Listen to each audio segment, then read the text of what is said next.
سلام به همه. امروز پنجشنبه 14 خرداد سال 2026 هست و دوست عزیزمون الکس کراینر با ماست. یه سری مشکلات فنی داشتیم. برای همین دیر شروع کردیم. خیلی بامزه بود. ولی الکس خوش اومدی دوباره.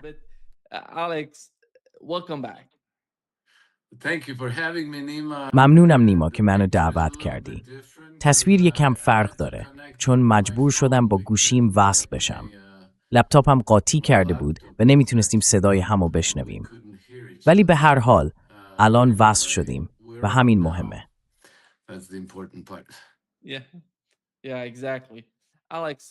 آره دقیقاً.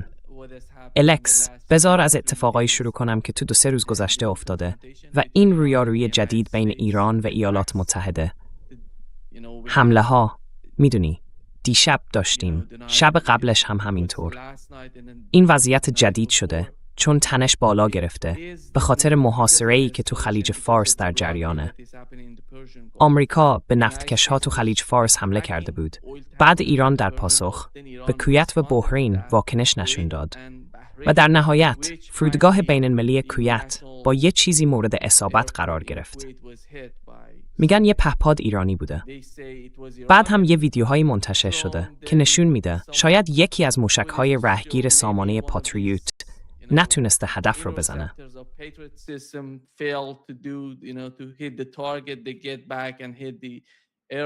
اونا برگشتن و فرودگاه رو هدف گرفتن. ولی در نهایت فرودگاه زده شد. ما هم میدونیم دارن با فرودگاه بین المللی کویت چی کار میکنن. دارن مقدار زیادی سلاح میفرستن اونجا به کویت و از فرودگاه استفاده میکنن. سلاح میفرستن، همه چیز رو اونجا میفرستن. همینطور چند تا نفتکش هم توی خلیج فارس با موشک‌ها و پهپادهای ایرانی هدف قرار گرفتن. این مرحله فعلی جنگه. چیزی که تازگی‌ها اتفاق افتاده و به نظر من خیلی جسورانه تره. طرز برخورد دولت ایرانه. چون اگه نگاه کنید مثلا به ژنرال کین هر بار که تلویزیون رو روشن می‌کنید یا یه ویدیو توی فاکس نیوز یا یوتیوب می‌بینید داره درباره جنگ حرف میزنه. اینکه ایالات متحده چطور میتونه این جنگ رو ادامه بده.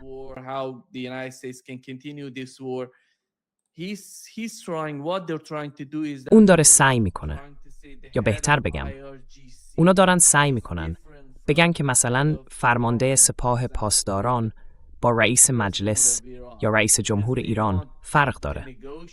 چون میخوان مذاکره کنن ولی سپاه نمیخواد مذاکره کنه. به همین دلیله که دارن تو خلیج فارس به ما حمله میکنن. این نگاهشون کاملا متفاوته.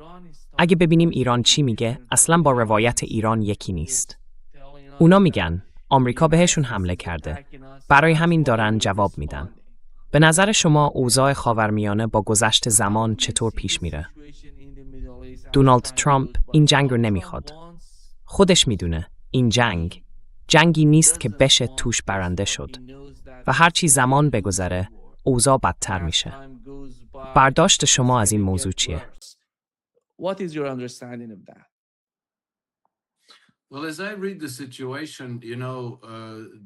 به نظر من وقتی به این وضعیت نگاه میکنم طرفی که واقعاً اعتبار خیلی بیشتری در این درگیری داره طرف ایرانه.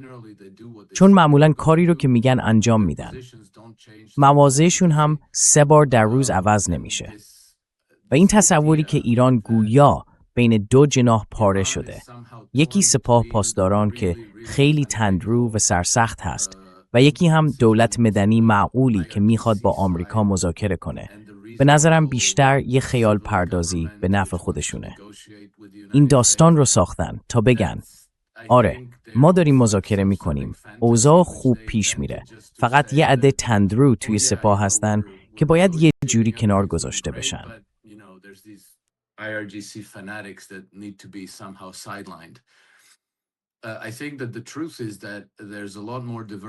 به نظر من واقعیت اینه که در سمت غرب اختلاف نظرهای زیادی در رویکردها وجود داره. چون بخشی از دولت هست که میفهمه این جنگی بازنده است. چیزی که باید قبل از شروعش میفهمیدن. همه هم اینو میدونستن. از اون طرف چیزی هست که من بهش میگم توطئه آنگلو صهیونیستی.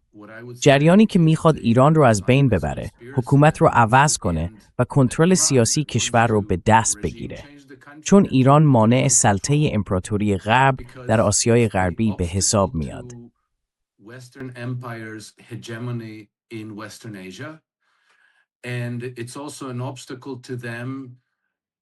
و این خودش مانعه برای اینکه اونها بتونن ثروت ایران رو تصاحب کنن. ایران از نظر منابع طبیعی پنجمین کشور ثروتمند دنیاست. جمعیت خیلی زیادی داره و مردمی با سطح تحصیلات بالا. میدونید چیزهای زیادی هست که باید بهش توجه کرد. پس در واقع درگیری در غربه. ایران داره یه نبرد حیاتی رو میجنگه. اونجا درگیری داخلی وجود نداره. وحدت وجود داره. و به نظر من حالا که ایران فهمیده قدرت برتر منطقه است، میخواد به 120 سال آزار و دخالت استعمارگران غربی پایان بده.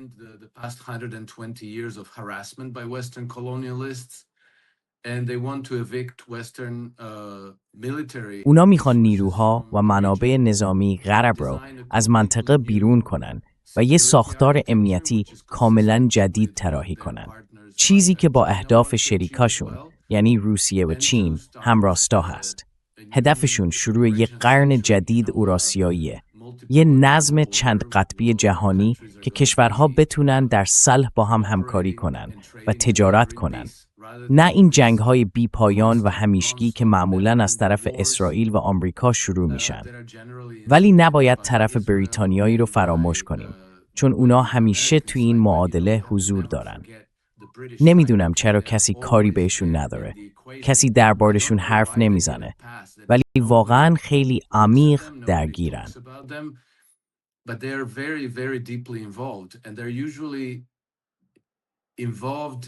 و معمولاً دخالتشون از آمریکا هم موذیانه تره. نقش آمریکا خیلی آشکاره، چون وقتی نوبت به زور و بمبارون میرسه وارد عمل میشن. اما بریتانیایی ها معمولاً سالها قبل تر اونجا هستن. از راه دیپلماسی پنهان، شبکه‌های اطلاعاتی، سازمان‌های غیردولتی، خیریه‌ها، مؤسسات بانکی، کازینوها و چیزای دیگه. یعنی همیشه حضور دارن. بعد آمریکا میاد وسط. معمولاً مثل یه غول نادون که درک محدودی از اون منطقه داره. درست وقتی که باید ناوهای هواپیمابر و گروه‌های ضربتی رو بیاره و شروع کنه به بمبارون و شلیک موشک.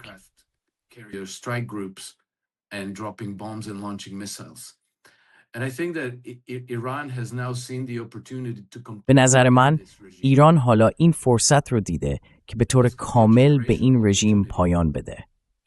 این میتونه یه فرصت تاریخی باشه، یه شانس تکرار نشدنی برای ساختن آینده‌ای کاملا جدید برای منطقه. فکر میکنم خیلی ها در خارج از ایران در همین منطقه این موضوع رو درک کردن.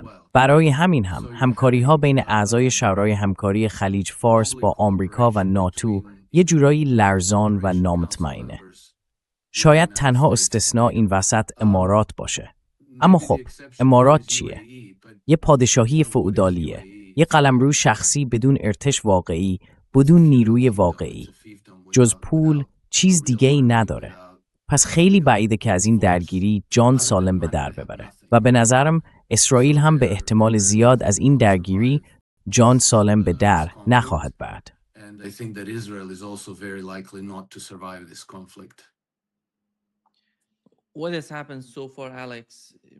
الکس، تا حالا از نظر نظامی و اقتصادی در ایالات متحده چه اتفاقی افتاده؟ یادت هست قبل از شروع این جنگ دونالد ترامپ گفته بود ما مستقل هستیم، نیازی به نفت کشورهای دیگه نداریم. اما واقعیت در آمریکا اینطور نیست. چون نفتی که اونجا دارن نوعی نفت سپک محسوب میشه و مثلا برای تولید گازوئیل مناسب نیست. نکته دیگه اینه که از وقتی جنگ شروع شد ترامپ مجبور شد بخشی از ذخایر نفتی آمریکا رو آزاد کنه تا بازار رو متعادل نگه داره. در واقع اون داره از اون ذخایر استفاده میکنه، در حالی که جنگ هنوز ادامه داره. و یکی از دلایل اصلی این که تصمیم گرفت تحریم نفت روسیه و ایران رو برداره همین مسئله بود. چون آمریکا همچنان نیاز داره نفت از بیرون کشور وارد کنه.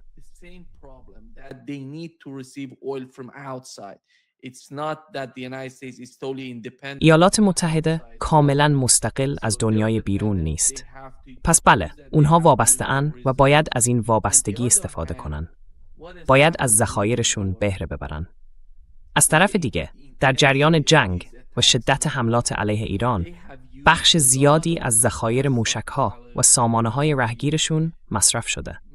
بنابراین باید اونها رو جایگزین کنن. دونالد ترامپ به چین رفت تا توافق جدیدی انجام بده و با چینی‌ها مذاکره کنه. به نظر میرسه نتیجه از دید دولت ترامپ مثبت نبوده. برای همینه که مارکو روبیو گفت ما 90% به مواد معدنی کمیاب وابسته ایم که از چین وارد میشن. باید بازار رو متنوع کنیم.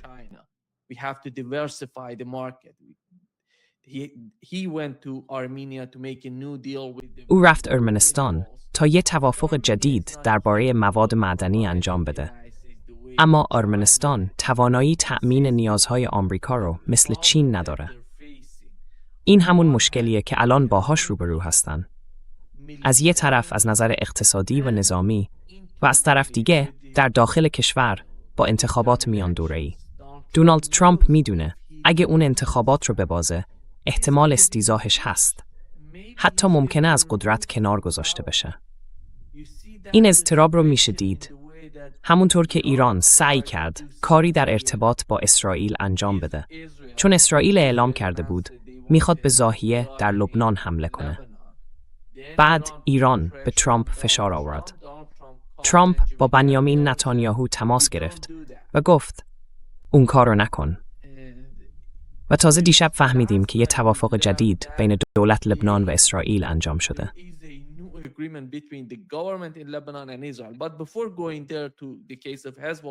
اما قبل از اینکه برسیم به موضوع حزب الله در مورد دونالد ترامپ، الان از نظر اقتصادی و نظامی اگه تصمیم بگیره جنگ رو ادامه بده با کامبودهایی روبروه.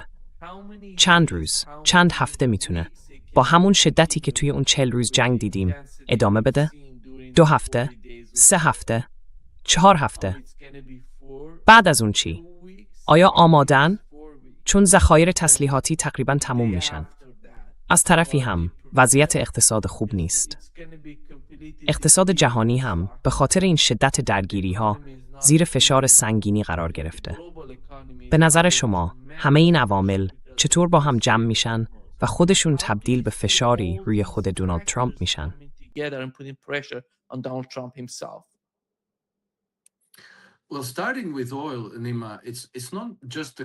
خب، از نفت شروع کنیم، نیما. موضوع فقط کیفیت نفتی نیست که آمریکا تولید میکنه در مقایسه با مثلا نفتی که از ونزوئلا میگیرن. چون در آمریکا بیشتر تولید الان از چاهای فرکینگ میاد و اون نفت خیلی سبکه. برای تولید بنزین خوبه، اما دیزل و سوخت جت برای هواپیماها نمیده. این خودش یه مشکله. در این حال مسئله قیمت نفت هم مطرحه. الان به طور تقریبی حدود 10% از عرضه جهانی نفت از بازار حذف شده. این بزرگترین اختلال در کل تاریخ بازار نفت به حساب میاد و به نظرم هنوز این موضوع به طور کامل در قیمت‌های بازار نفت منعکس نشده.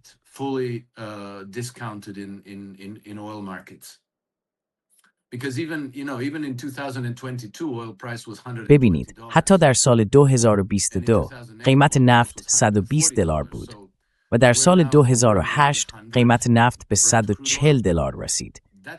الان قیمت نفت برنت حدود $100 که واقعاً عدد بالایی نیست.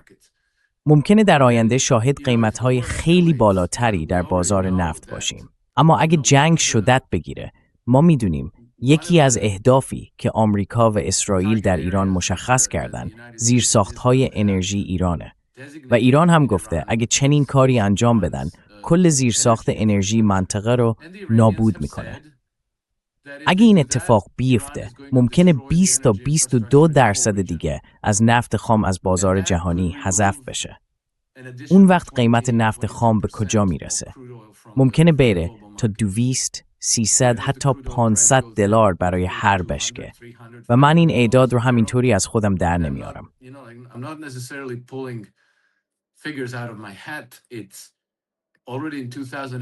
همین حالا هم در سال 2012 وزارت دفاع بریتانیا پیش بینی کرده بود که قیمت نفت به خاطر بی‌ثباتی‌های جهانی ممکنه تا بشکه‌ای 500 دلار بالا بره. این برآورد خودشونه. حالا فرض کنیم همچین چیزی ممکنه. شاید از جایی که الان ایستادیم غیر قابل تصور به نظر بیاد، اما در ماه‌های پیشرو اوضاع میتونه خیلی بد بشه و این خودش یه مشکل جدیه. چون اگه اقتصاد آمریکا یه دفعه با بنزین 10 دلاری در هر گالن روبرو بشه، پیامدهای سیاسی سنگینی برای ترامپ به همراه داره. هیچ کس نمیدونه ممکنه چی پیش بیاد. این فقط یه بخش از مشکله. بخش دیگه، همونطور که گفتی نیما، اینه که از نظر تدارکات و لوجستیک، این درگیری‌ها چندان به نفع آمریکا یا اسرائیل نیست.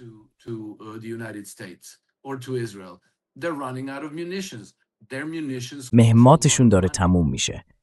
مهماتشون هم خیلی گرونه. تولید بمب و موشک جدید خیلی محدوده. در حالی که ایران داره خیلی مؤثر از موشک‌هاش و این پهپادهای خیلی ارزونی که هزار تولید میکنه استفاده میکنه. پس ایران برتری خیلی واضحی در سطح تشدید درگیری داره. حالا هم شایع شده که شاید حتی بمب هسته‌ای هم داشته باشه. بنابراین واقعاً گزینه خوبی براشون وجود نداره. من همونطور که قبل از شروع این جنگ هم گفتم تنها حرکت برنده برای ترامپ اینه که اسرائیل رو کنار بذاره و با ایران به توافق یا نوعی تفاهم برسه که ظاهراً اون موقع هم داشتن در موردش صحبت می‌کردن. درباره معاملات تجاری آینده، سرمایه‌گذاری، تجارت، همکاری و همه این چیزها که با نظم چند قطبی جهانی سازگاره. نظمی که حداقل تا قبل از 28 فوریه دولت ترامپ اصرار داشت که اون رو به عنوان مسیر آینده ایالات متحده پذیرفته.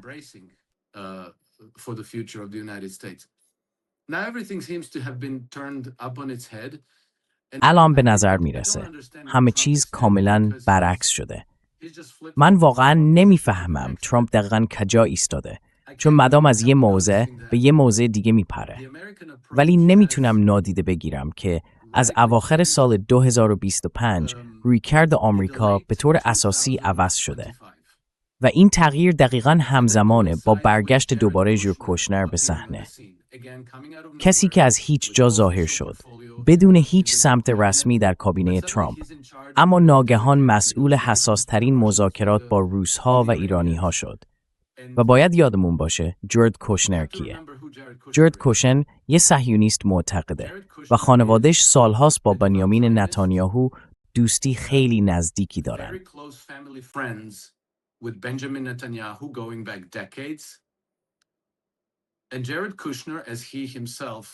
و ژرد کوشنر همونطور که خودش چند روز پیش گفت دوست خیلی صمیمی نت روتشیلد یا همون نیتن روتشیلده. این موضوع یه جورایی برمیگرده به اون ایده که میگن همه چیز در نهایت به لندن ختم میشه.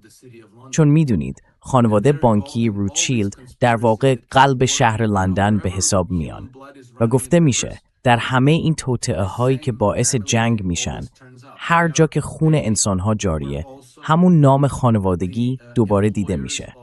اونها همچنین کارفرمای جفری پستین هم بودن. پس کم کم داره شکلی توطئه زشت صهیونیستی رو نشون میده که به نظر میرسه الان کنترل اوضاع رو در دست گرفته.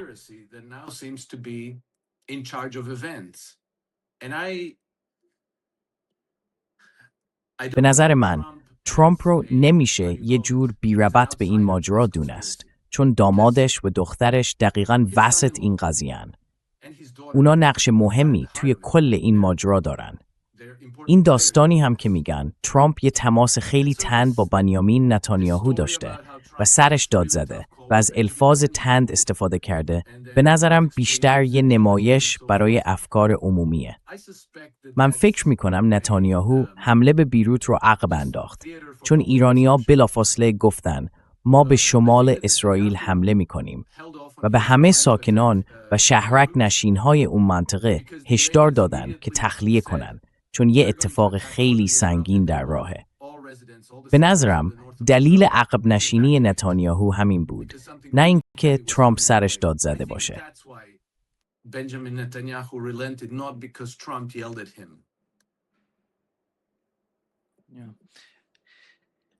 Alex, I think آره، الکس، به نظرت الان اسرائیل در چه وضعیه؟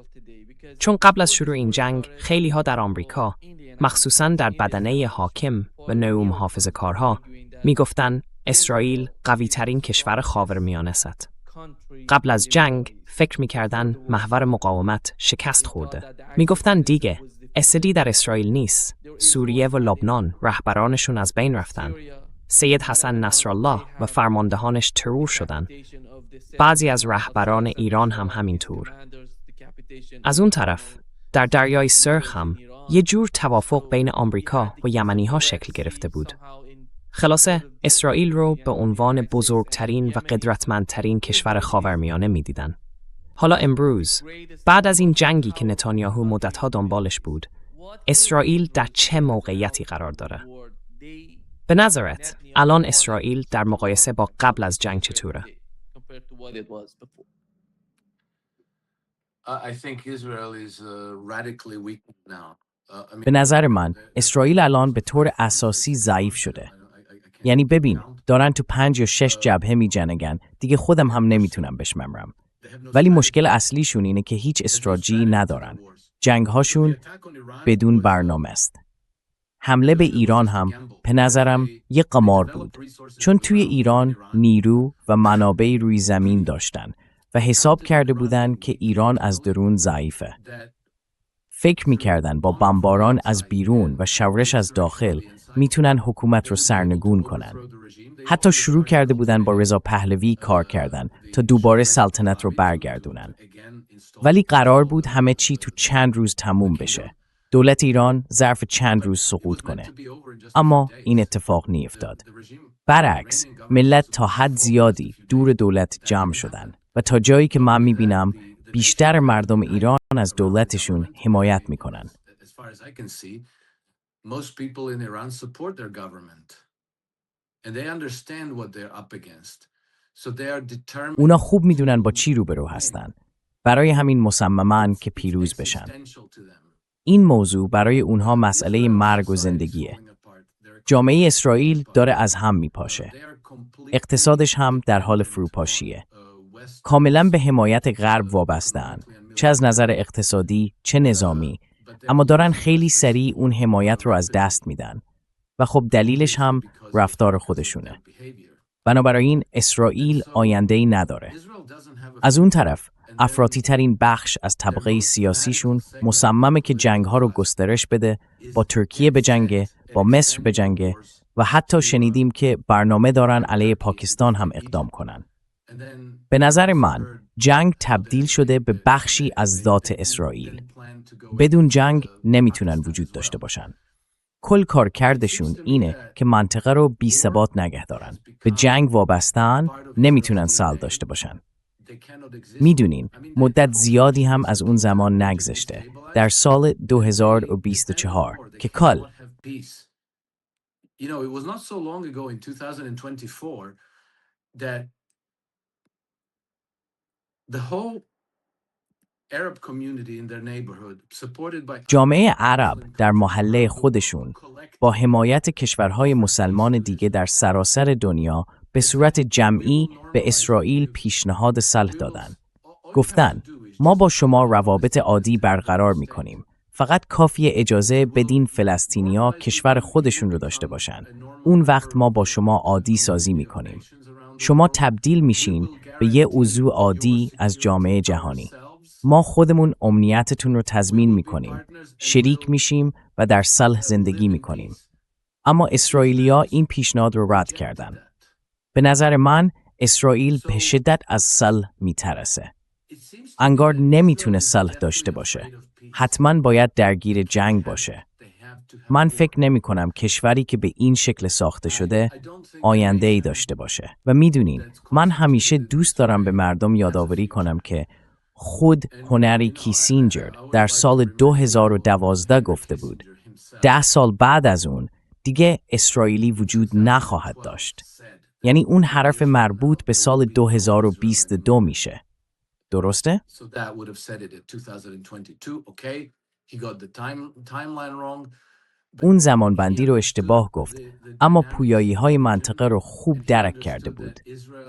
فهمیده بود که اسرائیل یعنی پروژه صهیونیستی دوام نداره و در نهایت شکست میخوره.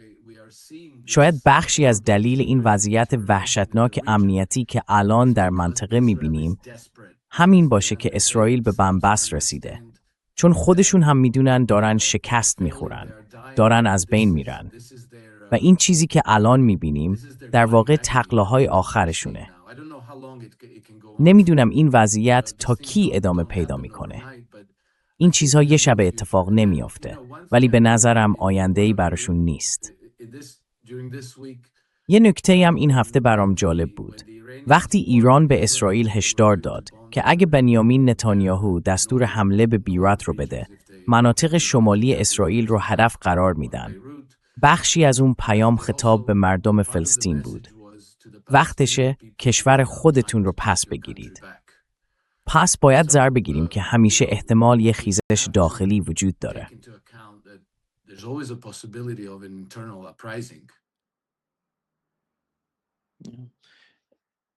I think, Alex, looking at Israel. به نظر من، الکس، وقتی امروز از نظر نظامی به اسرائیل نگاه میکنی و به نحوه درگیری با حزب الله، باید از خودت بپرسی چرا اسرائیل باید به بیروت حمله کنه؟ اگه در جنوب لبنان در حال جنگ هستن، اگه دارن از خاک لبنان زمین میگیرن، پس چرا باید برن بیروت و زاهیه رو هدف بگیرن؟ پاسخ اینه که چون در جنوب لبنان پیروز نیستن. واقعیت جدید جنگ، ماهیت و هویت جنگ عوض شده. و این به خاطر پهپادها، راکتها و در کل به خاطر اینه که اسرائیل در جریان جنگ تا حدی تضعیف شده. دیگه اون توانایی قبلی برای مقابله رو نداره. روی زمین نیروهاش نمیتونن با حزب الله بجنگن. حزب الله روی زمین خیلی قدرتمنده. از نظر هوایی هم قبلا برتری هوایی داشتن با استفاده از جنگنده ها. اما حالا حزب الله با همین پهپادهای کوچک FPV داره آسمون رو در دست میگیره. این واقعیت جدید میدانه. چیزی که الان داره اتفاق میفته.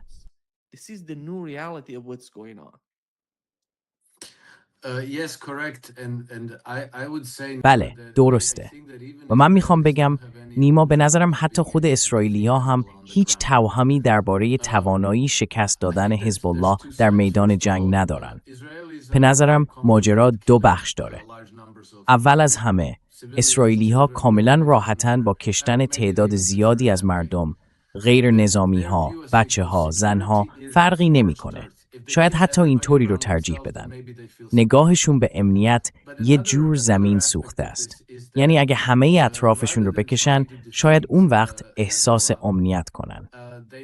اما بخش دیگه‌ای ماجرا اینه که به جای تلاش برای شکست دادن حزب الله، هدفشون اینه که یه جنگ داخلی توی لبنان راه بندازن و نیروهای دیگه لبنان مثل مسیحی‌ها، دروزی‌ها و بقیه رو علیه حزب الله تحریک کنن.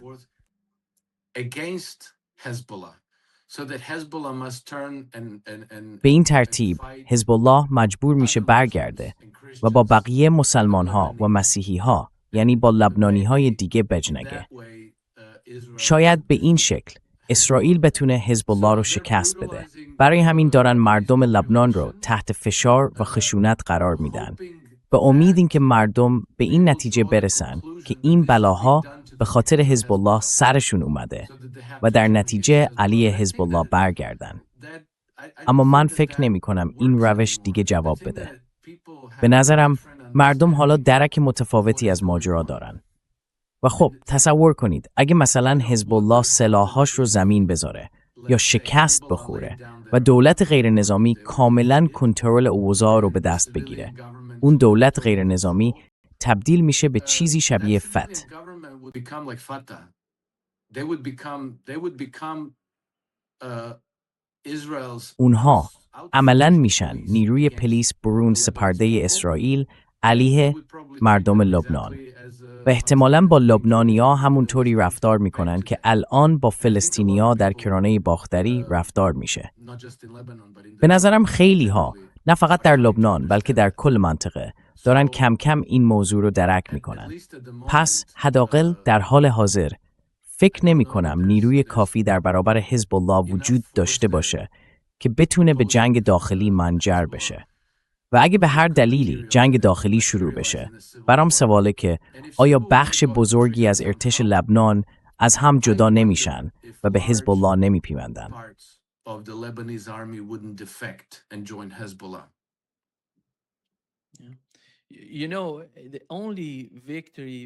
میدونی تنها پیروزی که میتونم ازش اسم ببرم همون چیزیه که برای اسرائیل اتفاق افتاد و اون چه در سوریه رخ داد. فقط تصور کن، چون گفته بودن سقوط بشار اسد باعث میشه ایران از حزب الله جدا بشه و دولت جدید سوریه قراره به ما کمک کنه. اما بعد دیدی حتی با سقوط بشار اسد این اسرائیل نبود که نقش اصلی رو داشت.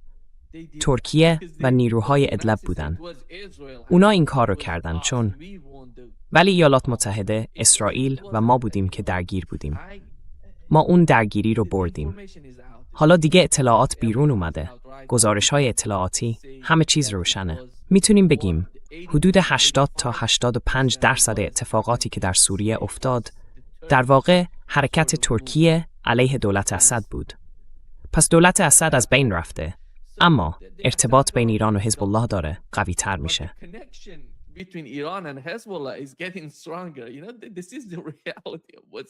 میدونی این واقعیت چیزیه که داره اتفاق میفته و اونا نمیتونن کنترلش کنن.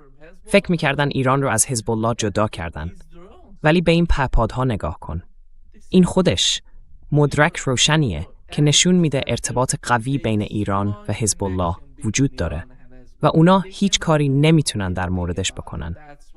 برای همینه که میبینی هر بار میرن و سوریه رو بمباران میکنن. برای همینه که دارن از جنگیدن با ایران، ترکیه و مصر حرف میزنن. بعد از اون درگیری ها، نمیدونم این حرفا از کجا میاد، چون باید کاملا از واقعیت جدا باشی. که فکر کنی در یه جنگ فعال با ایران هستی، داری میبازی. همه چیزت رو توی این جنگ از دست دادی و با این حال داری از دور بعدی جنگ با ترکیه و مصر حرف میزنی. واقعاً این آدم‌ها. به نظر تو چطور میشه این تا از فکرشون رو فهمید؟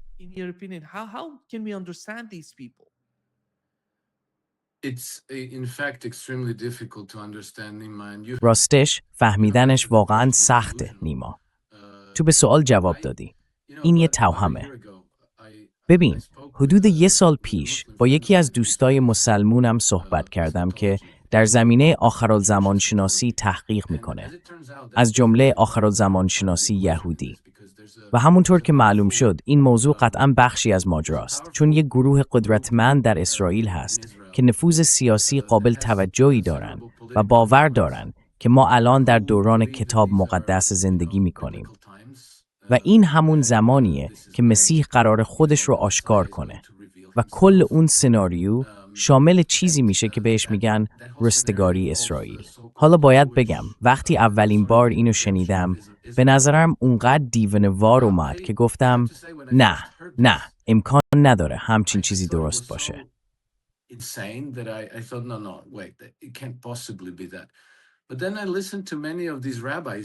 اما بعدش به حرف خیلی از این خاخام‌ها گوش دادم که دقیقاً همین حرف رو می‌زدن.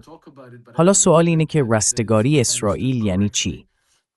چون از بقیه هم شنیدم دربارش حرف می‌زنن، ولی مطمئن نیستم درست فهمیده شده باشه. در اصل رستگاری اسرائیل یعنی اینکه اسرائیلی‌ها اونقدر رفتار بدی از خودشون نشون بدن که خشم تمام دنیا رو علیه خودشون برانگیزن. در واقع دنیا رو علیه خودشون متحد میکنن و همین باعث میشه چیزی شبیه به آرماگدون اتفاق بیفته. یعنی جنگی که کل دنیا علیه اسرائیل متحد میشه. بعد اسرائیلی ها مجازات خیلی سختی میکشن و فقط از طریق همین مجازات به رستگاری میرسن. و وقتی به اون رستگاری رسیدن، مسیحا میتونه خودش رو آشکار کنه. و این داستان هرچی بیشتر وارد جزئیاتش میشی، نامنسجم‌تر و گیج کننده تر میشه.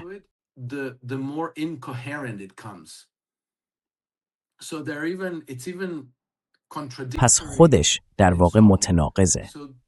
تا جایی که مجبور شدن یه چیز تازه بسازن. بله، گفتن فقط یه مسیحا نیست، دوتاست. یکی مسیحای پسر یوسف و یکی هم مسیحای پسر داوود که اون اصلیه. ولی پسر یوسف ممکنه اول بیاد مثل یه پیش درآمد یا مثلا مثل اجرای اولی برنامه و حتی ممکنه اون مسیحای پسر یوسف خودش یهودی هم نباشه. بعضیاشون حتی درباره دونالد ترامپ حرف میزنن که شاید همون مسیحای پسر یوسف باشه. ولی من با خودم فکر میکنم شاید جد کوشنر باشه یا یه نفر دیگه. به نظرم این بخش از ماجرا مهمه، چون خیلی از این خاخام‌ها، مخصوصاً اونایی که از گروه حباد لوباویچ هستن، خیلی صریح دربارش حرف میزنن.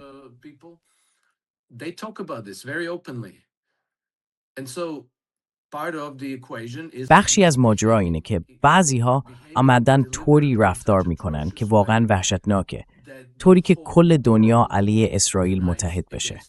ببین، وقتی به رفتار توریست‌های اسرائیلی نگاه میکنم یا مثلا هوادارهای فوتبالشون، تقریباً هر جا که میرن مردم رو تحریک میکنن، شورش به پا میکنن، خسارت میزنن و اونقدر مردم محلی رو عصبانی میکنن که دیگه حتی نمیخوان میزبانشون باشن. به نظرم این موضوع بی‌ربط نیست. از طرف دیگه یه بخشش هم اینه که بدون فکر از یه جنگ میرن سراغ جنگ بعدی، بدون اینکه اصلاً در نظر بگیرن آیا توانایی انجام اون جنگ رو دارن یا نه، چه برسه به اینکه بتونن اون جنگ رو ببرن، چون در واقع هدفشون اصلاً پیروزی نیست.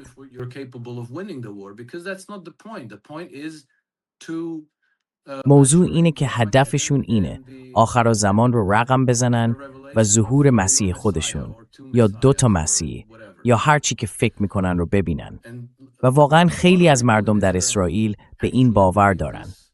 این افراد هم خیلی به بنیامین نتانیاهو نزدیکن، مخصوصا به اون بخش تندروتر دولتش. برای همین میگن آره بریم جلو، با ترکیه در بیفتیم، با مصر در بیفتیم، با پاکستان در بیفتیم، ایران رو نابود کنیم، همه اطراف مرزهامون رو از بین ببریم. و خب دقیقاً دارن همین کارها رو میکنن. و واقعاً خیلی سخته که برای این رفتار یه توضیح منطقی و معقول پیدا کرد.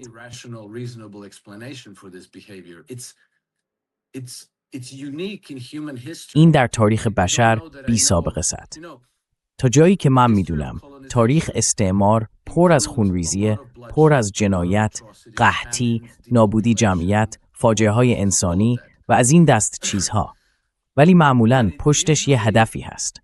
مثلا میخوان مردم اون سرزمین رو به بردگی بگیرن و ثروتش رو بیرون بکشن.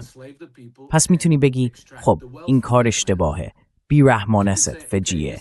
اما حداقل میفهمی چرا دارن این کارو میکنن. در مورد اسرائیل رفتار همونه، ولی هیچ استراتژی مشخصی وجود نداره و هیچ هدف قابل درکی جز داستان‌های کتاب مقدس دیده نمیشه.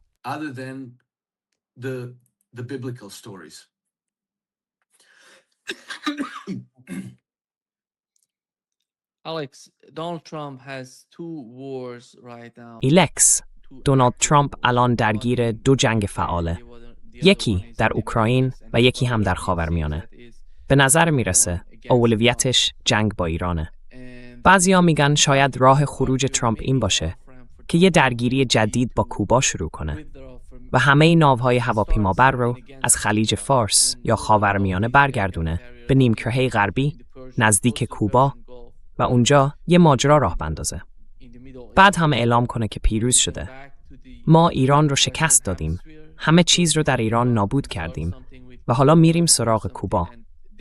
قراره یه پیروزی بزرگ و تازه در کوبا داشته باشیم. create a new victory in Cuba.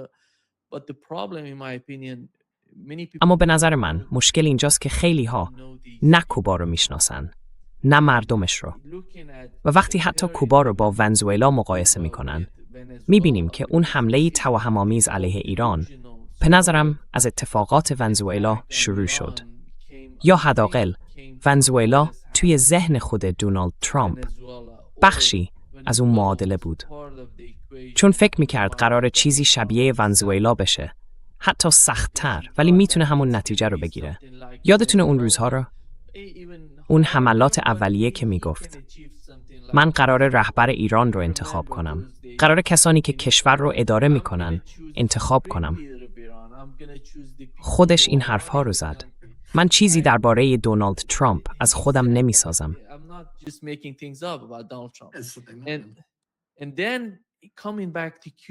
برگردیم به کوبا. به نظر من کوبا از نظر سیاسی کاملا با ونزوئلا فرق داره و اونا قطعاً مقاومت میکنن. اگه آمریکا به سراغ کوبا بره، اوضاع خونین میشه. این حرکت راه خروجی برای ایالات متحده نیست، بلکه یه چاله جدید خواهد بود. یه جور تله تازه برای دولت ترامپ. اونا از یه تله بیرون میان بدون اینکه چیزی رو حل کنن و در واقع بازنده میشن، مثل پرونده ساتو. و بعد دوباره میرن سراغ کوبا، بیشتر میبازن و منابعشون هم کمتر میشه. مردم کوبا تسلیمشون نمیشن، میجنگن.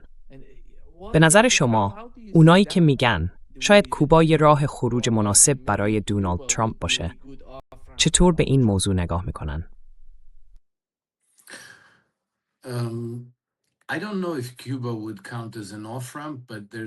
نمیدونم آیا کوبا میتونه به عنوان یه راه خروج حساب بشه یا نه، ولی مشخصه که یه گروه بزرگ و قدرتمند توی ایالات متحده وجود داره. از وال استریت گرفته تا گروه‌های تبهکار سازمان یافته، تا صاحبان کازینوها، تا مهاجرای کوبایی که میخوان دولت کوبا رو سرنگون کنن و کشور رو تبدیل کنن به یه وابستگی آمریکایی، یه جور مستعمره. فکر میکنم اونا تصور میکنن این کار آسونه، چون کوبا همین نزدیکی هاست و دیگه دردسر جابجایی نیرو و تجهیزات نظامی تا 12,000 مایل اونور دنیا رو نداری و از این حرفا. ولی واقعا نمیدونم الان وضعیت کوبا چطوره. فضای سیاسی اونجا چجوریه؟ کوبایی ها دهه هاست زیر تحریم های شدید آمریکا زندگی میکنن. در واقع سال هاست که تحت یه محاصره کامل بودن. They've been under a blockade, in fact. Conditions of life are difficult. Cuba شرایط زندگی سخته. کوبا مثل ایران، ولی احتمالاً بدتر، اجازه پیدا نکرده از نظر اقتصادی رشد کنه یا به قول معروف با ریه‌های پر نفس بکشه. و میدونی در داخل کشور خیلی از مردم تمایل دارن دولت خودشون رو مقصر بدونن. نیروهای بیرونی، عوامل خارجی برای اونها نامرئیان. چیزی که میبینن شکست دولت خودشونه. این تا حدی در ونزوئلا هم همینطور بود. حالا آیا مردم میجنگن؟ خب وقتی کسی از بیرون به کشورت حمله کنه، طبیعیه که تمایل پیدا کنی مقابله کنی و از کشورت دفاع کنی. ما اینو در ماجرای حمله به خلیج خوکا دیدیم. من فکر نمی کنم آمریکایی‌ها اونقدر ساده لوح باشن که دوباره همچین کاری بکنن. I don't think that the Americans are dumb enough to try that again. But they might try something like Venezuela to infiltrate. اما ممکنه یه کاری شبیه ونزوئلا بکنن. یعنی نفوذ کنن، از منابع سازمان سیا استفاده کنن، پالت‌های پر از دلار آمریکا بفرستن تا نفوذ بخرن، مخصوصاً توی ارتش و نیروهای امنیتی، برای اینکه از درون حکومت رو سرنگون کنن. میدونی، به یه شکل دیگه. به نظرم این احتمال وجود داره، چون حمله نظامی ممکنه خیلی بد پیش بره. مخصوصاً وقتی دیدیم محموله‌های کمک‌های انسانی و نفت از روسیه و چین فرستاده شدن. و کی میدونه؟ شاید توی اون محموله‌ها موشک‌های مافوق سود ضد کشتی هم بوده که اگه آمریکا با ناوهای هواپیمابر بیاد، کوبایی‌ها بتونن جواب بدن. و من فکر می‌کنم آدم‌های داخل دولت اونقدر هم ساده نیستن. I tend to think that people in government are not that dumb. I've been wrong in the past, but قبلا هم اشتباه کردم. اما الان نمیبینم که ایالات متحده بخواد دست به حمله نظامی بزنه. بیشتر به نظر میرسه دارن از روش‌های پنهانی سازمان‌های اطلاعاتیشون مثل سیا استفاده میکنن. این کار رو سالهاست توی آمریکای جنوبی انجام میدن و توی اون بازی مهارت دارن. ولی خب کی میدونه؟ شاید روس‌ها و چینی‌ها هم اونقدرها ساده‌لوح نباشن. اگه کار به جایی برسه که بخوان پالت دلار آمریکا بفرستن تا نفوذ بخرن، روس‌ها و چینی‌ها هم میتونن همین کار رو بکنن. اونا هم به پالت‌های دلار آمریکا دسترسی دارن. پس واقعاً معلوم نیست چی میشه. باید بگم نیما، باید صبر کنیم و ببینیم، چون من نمیتونم پیش بینی کنم نتیجه این ماجرا چی میشه. در مورد ایران به نظرم کاملا روشن بود که ایالات متحده اون جنگ رو میبازه. حتی برای خود آمریکایی‌ها هم این موضوع واضح بود.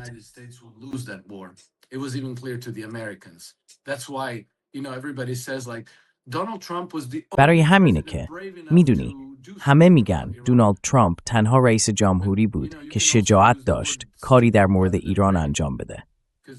اما خب میتونی به جای شجاع از کلمه احمق هم استفاده کنی. چون میدونی رؤسای جمهور قبل از اون از زمان کلینتون به بعد جرأت نکردن به ایران حمله کنن، چون فهمیده بودن احتمالاً جواب نمیده و آخرش به ضرر خودشون تموم میشه. ترامپ اونقدر ساده لوح بود، یا شاید اونقدر ناامید، یا حتی طمع‌کار که اون ریسک رو کرد. در مورد کوبا برام خیلی روشن نیست که دولت کوبا و مردمش تا چه حد واقعاً پای دفاع از دولتشون وای میستن و نیروهای امنیتیشون چقدر محکم هستن. آیا اونقدر قوی هستن که در برابر یه مهاجم خارجی از دولتشون دفاع کنن یا ممکنه با رشوه و سوسه بشن؟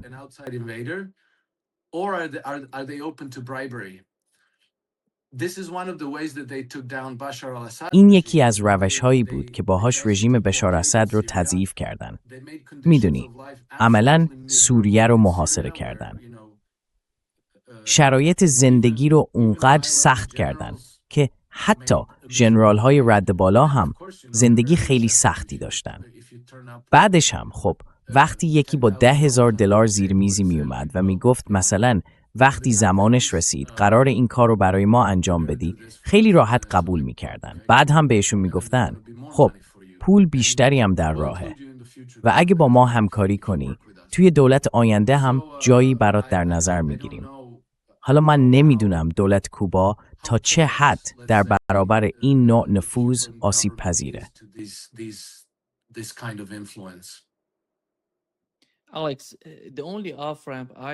الکس، تنها راه خروجی که برای دونالد ترامپ میبینم اینه که ببین، یادت بیاد اون پایه و اساس رای دهنده های ترامپ چی بود؟ همش درباره پایان دادن به جنگ های بی پایان بود. درباره برگردوندن شغلها به داخل آمریکا بود، مخصوصاً شغلهای تولیدی و بهبود اقتصاد کشور. پس یه درگیری جدید، مثلا با کوبا، به نظرم کمچی به ترامپ نمیکنه. کاری که میتونه بکنه اینه که به نوعی از خاورمیانه بیرون بیاد و به اسرائیل بگه اگه میخوای قدرت اصلی خاورمیانه باشی، خودت راحت رو پیدا کن.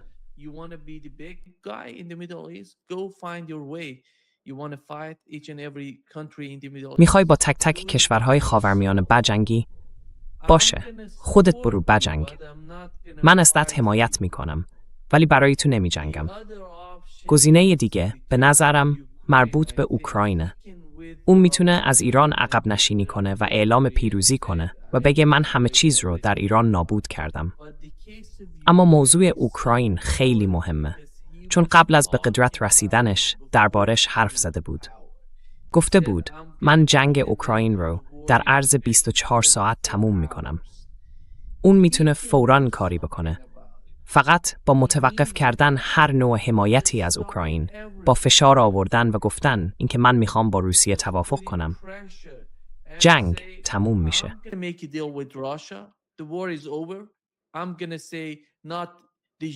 میخوام بگم نه از نظر قانونی، ولی در عمل این مناطق عملاً بخشی از روسیه هستن. این موضوع توی قانون اساسیشون هم اومده. من هیچ کاری نمیتونم بکنم که اون رو برگردونم. این واقعیت جدیده. من میخوام دوباره با این کشورها وارد تعامل بشم. من این جنگ‌ها رو نمیخوام. تنها راه خروجی که برای دونالد ترامپ میبینم اینه که به جای شروع درگیری‌های جدید از همه این درگیری‌ها بیرون بیاد و برگرده به داخل آمریکا. این تنها راهه. نمیدونم شما چطور این رو برای ترامپ میبینید، ولی هیچ گزینه خوبی وجود نداره. اگه بخواد به جای عقب نشینی از این دیوانگی درگیری‌ها رو گسترش بده.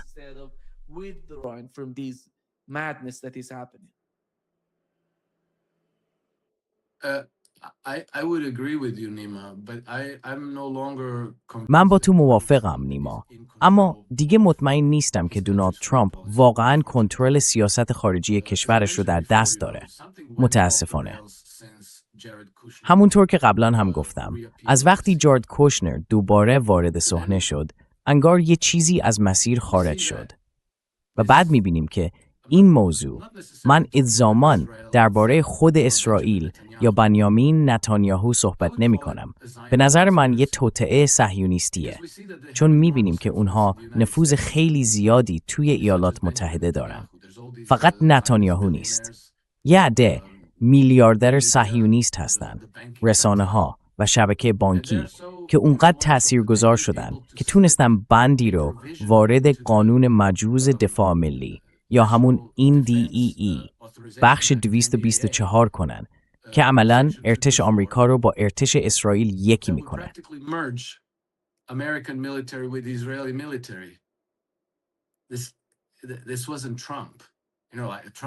این کار ترامپ نبود.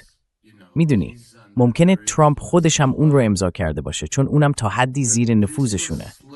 ولی این بند یواشکی توی لایحه جا داده شده بود. به نظرم نفر اصلی یه نماینده کنگره بود، چون بنیامین نتانیاهو همین دیروز یه نامه فرستاد و ازش تشکر کرد.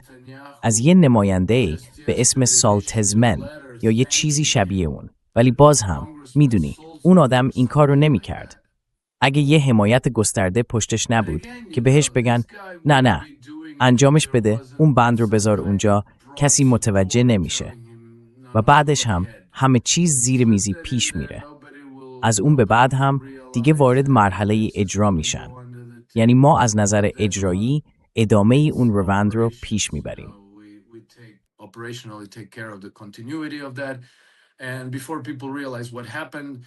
و قبل از اینکه مردم بفهمن چی شده، ایالات متحده میدونین مثل یک گاو بزرگ و کنند ذهنه که یه حلقه از بینیش رد شده و ما میتونیم هر جا بخوایم بکشونیمش تا به جای ما بجنگه. پیشرفته ترین و حساس ترین فناوری های نظامیشون رو بهمون بدن. اطلاعات، داده ها، اهداف، همه چی. این کار فقط از دست بنیامین نتانیاهو بر نمیاد. از دست دونالد ترامپ یا یه نماینده کنگره هم بر نمیاد. این یه سازمان خیلی گسترده تره. و اگه ترامپ واقعاً صادق بود وقتی گفت دیگه جنگی در کار نیست، وقتی گفت جنگ با ایران کار خیلی احمقانه‌ایه و در سال 2019 خودش میدونست نباید این کار رو بکنه، اما ناگهان در 2020 نظرش عوض شد. اون وقت همین توطئه داره روسیه رو هم هدف میگیره.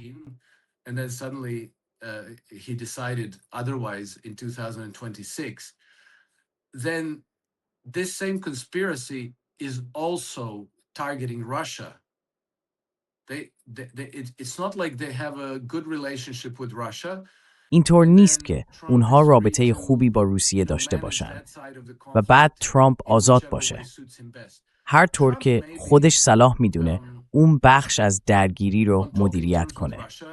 ممکنه ترامپ با روسیه در حد یه رابطه نیمه دوستانه و سازنده در تماس باشه.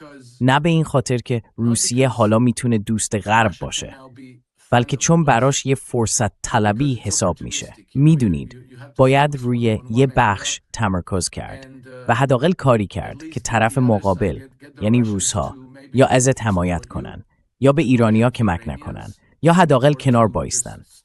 ولی ما هنوز می‌بینیم که شرکت پالانتیر داره به اوکراینی‌ها کمک میکنه تا اهدافی رو داخل خاک روسیه مورد حمله قرار بدن.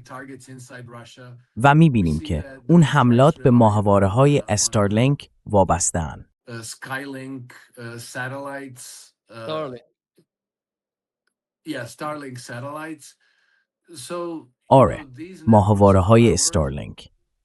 ببین، این شبکه‌های قدرت هنوز از قصدشون برای نابود کردن روسیه و تغییر رژیم اون کشور دست نکشیدن. به نظرم فقط میخوان واکنش روسیه رو کنترل کنن و از شدت اون کم کنن. نمیخوان روسیه به ایران کمک کنه. شاید هم میخوان اتحاد بین روسیه و چین رو از هم جدا کنن و چیزهایی از این دست. برای همین دارن اینطور وانمود میکنن که مثلا حالا میخوان مهربون باشن، دوست بشن، با هم تجارت کنن، توی تحریم ها کمک کنن و از این حرفا.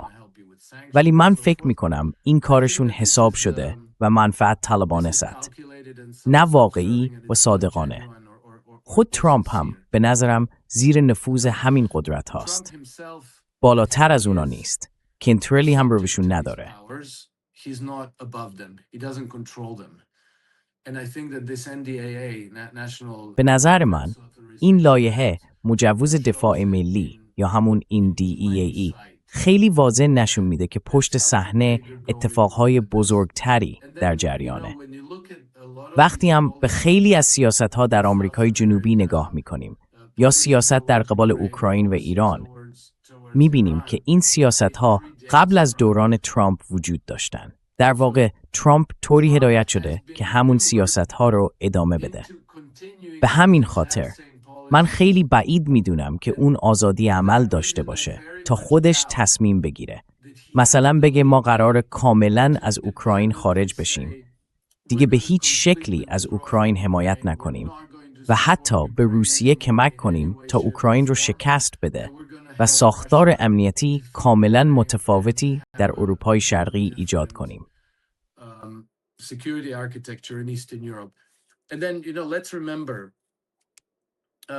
و بعد ببینید دوباره یادمون بیاد اون نام خانوادگیایی که سالهاست توی روسیه سر زبون هاست با شور و هرس دنبال نابودی روسیه بوده. همون خانواده به داغبال روتشیلده. و همونطور که میدونیم جرد کوشنر با نیتن روتشیلد دوسته، پسر جیکوب روتشیلد که تا زمان مرگش سرپرست اون خانواده بود. به نظرم حالا نیتنه که مسئولیت رو به عهده داره و از طریق سازمان‌ها، بانک‌ها و صندوق‌های سرمایه‌گذاری مختلفشون دارن همون اهداف رو دنبال میکنن. و ترامپ به نظرم حتی اگه خودش هم بخواد هیچ قدرتی برای متوقف کردنشون یا کنترلشون نداره. همونطور که ولادیمیر پوتین تونست الیگارش هاش رو مهار کنه. فکر نمی کنم ترامپ بتونه الیگارشی بانکی رو مهار کنه.